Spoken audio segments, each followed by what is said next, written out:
Well, this is McDiarmid Park, home of St Johnstone Football Club, and I'm here in Perth on a very wet and drizzly Sunday morning.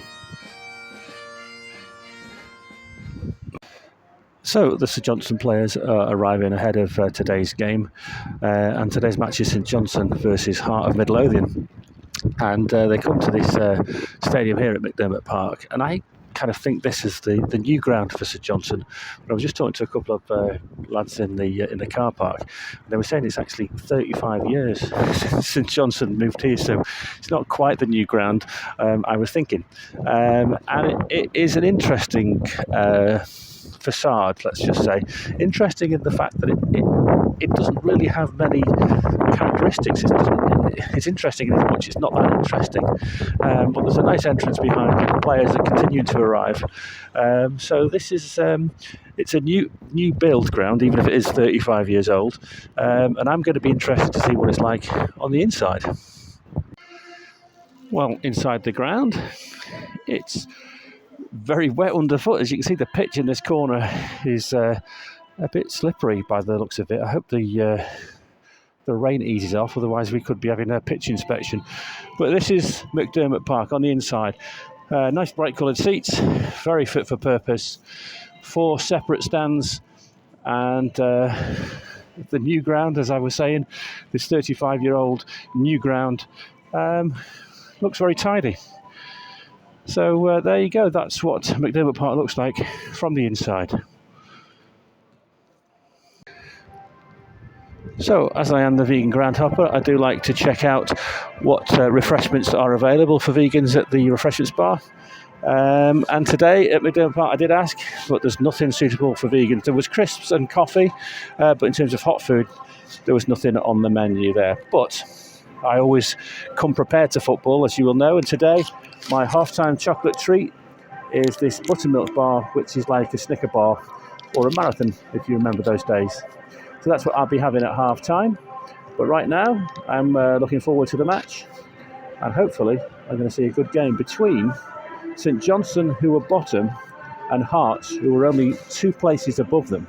So it's an interesting match ahead of us, and a very difficult one to call.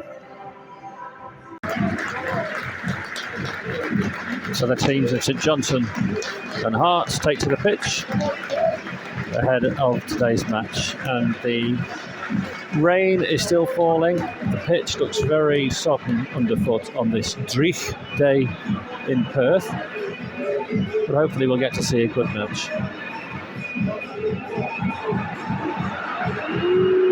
A good band of travelling supporters who've come up from Edinburgh, and a good support from the home team too.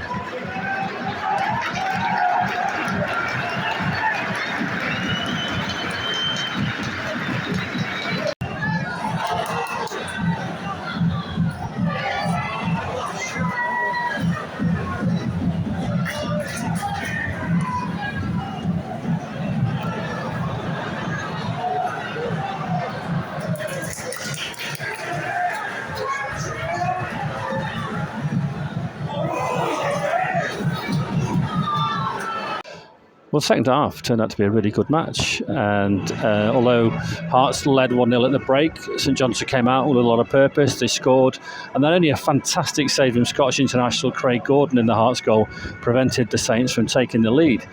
And then, as quite often happens, Hearts went up the other end, and then they scored to make it 2-1. That's how the scoring finished. It was a good game, and 2 teams really trying their best, giving absolutely everything, and you couldn't fault either side for effort in this match. But it's going to be a long road ahead for St Johnstone. If they're going to stay up, they really need to get wins and get them quickly. Well, I'm here at McDiarmid Park, just reflecting on the game and the stadium and the people that I've met, and it's been a good visit. I've been to a couple of old grounds in the last couple of days, and I really appreciate them. But there is some definite benefits to a ground like this. There's some really good views. Every seat's got a good view, and overall, it's not got the character that some grounds have. But it is a nice stadium, and it's a good one to come and visit. And today does mark a bit of a personal landmark for me, because today is the first time I've completed a division of going to ground. So now I've got the Scottish Premier League done. I'm quite pleased. It's quite a landmark day for me today, and I've really enjoyed it. It's been a good game, and Hearts go back to the Scottish capital with 3 points in the bag.